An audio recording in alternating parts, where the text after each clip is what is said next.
says, it reads, I'm going to start from verse 7. It says, why doth one day excel another, when as all the light of every day in the year is is of the sun, right? So basically saying that all days are the same, because what you have the sun going forth in those days, the same way in the same rotation, all right? Read on, it says, by the knowledge of the Lord Yahweh, they were distinguished, and he ordered seasons and feasts. So he basically manipulated it in accordance. That's why in the wintertime, hey, right now, it's dark right now, because the seasons have altered. During the summertime, you have um, the days are longer, basically. You have more light within a day, right?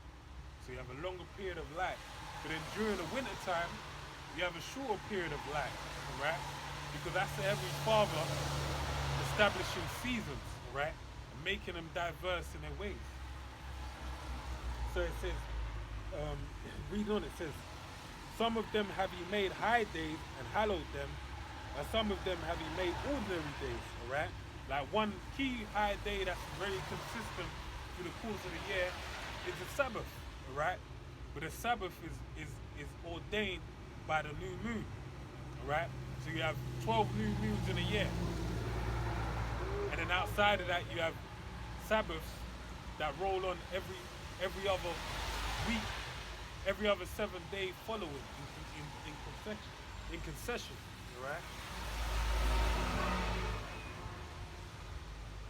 Some of them, no, verse 10, it says, and all men are from the ground, and Adam was created of the earth. In much knowledge the Lord have divided them and made their ways diverse. They're going back into the division of the nation, because they wanted to all come together and make unto themselves an image, a way to follow, right? With Nimrod wanting to set himself in the heavens as the heavenly, as the superior being, but the angel of the Lord came down and saw what they were doing and basically smote all their languages and basically confounded them all, that they all go in their different manners, because he wanted to establish diversity upon the earth, all right? And only establish a chosen on the earth, being a representation unto himself. So I reading on, it says, some of them have he blessed and exalted, and some of them have he sanctified and set near himself. But some of them have he cursed and brought low, and turned out of their places. So he chose the nation of Israel to be high and exalted unto himself, but he chose the nation of Esau, Edom, to basically be taken onto the low and be established away from himself, alright? As I read on, you're going to understand why he did that, alright? Verse 13, as the clay is in the potter's hand to fashion it at his pleasure, so man is in the hand of him that made him, to render to them as liketh him best. Good is set against evil, and life against death. So is the godly against the sinner, and the sinner against the godly. So look upon all the works of the Most High power as a Most High, and there are two and two, one against another, alright?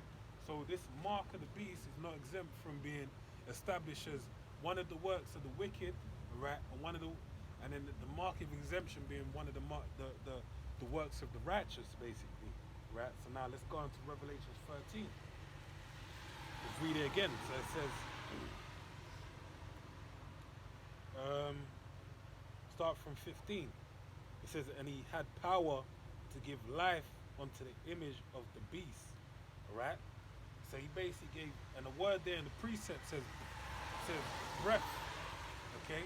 Because, hey, it shows you everything made two and two. Alright? Because breath was given into the lungs of Adam,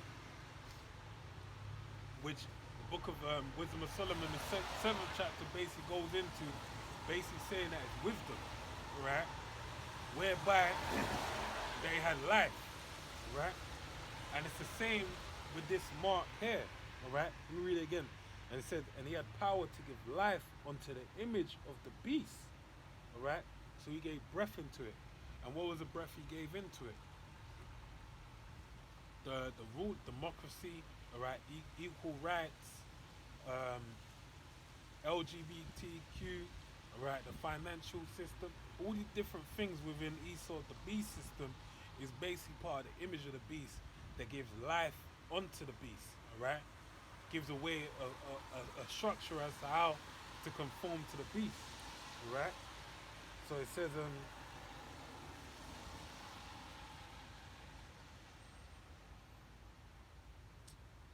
verse 15, and he had power to give life unto the image of the beast, that the image of the beast should both speak and cause that as many should not worship the image of the beast should be killed.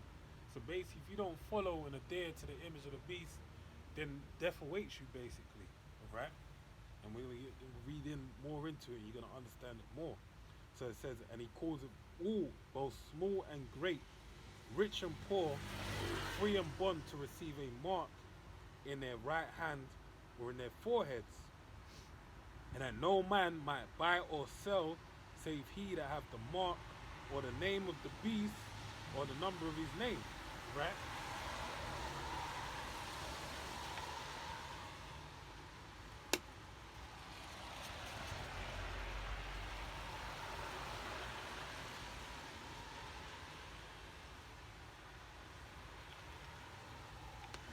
So let me read that again.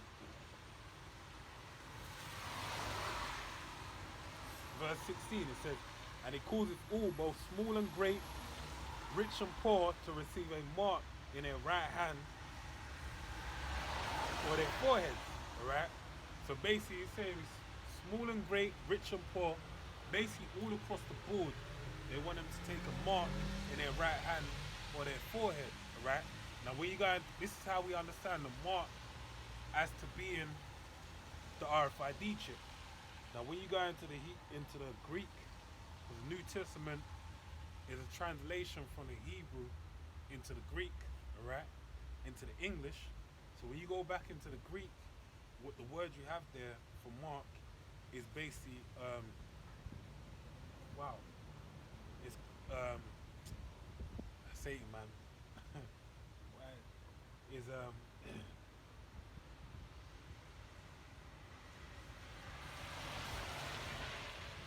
shit, Salakia, man.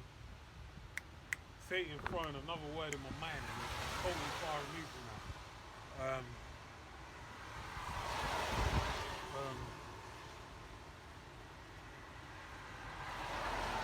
Wow.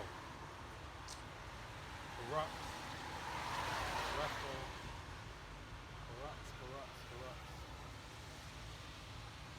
Wow. Salakia, man.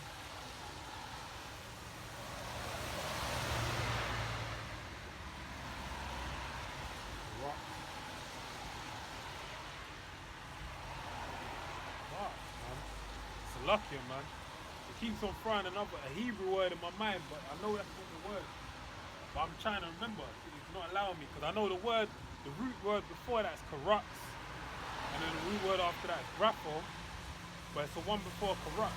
It keeps on throwing the Hebrew word in my mind, man. It's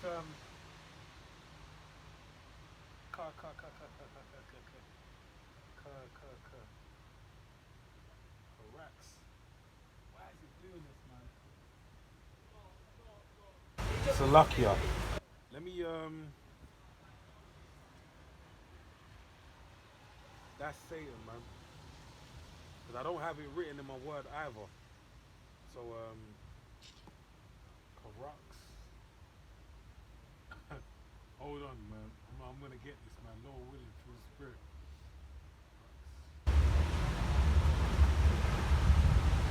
Shit, man. You know what? I'm gonna move on, right? But you can look it up in the Greek. I ain't gonna be here for 12 hours, because you can look it up in the Greek, right? It's just Satan putting a block. It'll come to me when it comes to me. But the word there, the first word there, when you look it up, it means things in incision, thing inserted, right? And the only thing that can make an incision and actually has the characteristics of this thing we're talking about is an RFID chip, right? We've been going back to the apostles, man. They've been speaking about this for decades, alright? But if we come into their works and we also been speaking of the same thing. Now it's common knowledge that everyone's talking about the RFID chip being the mark of the beast. And you had Jason A make a video talking about it, man. Like the shit just hit him in the fucking head, alright? Why did he do that? Because now if anyone can see that's the mark of the beast, alright? If you got your brain switched on,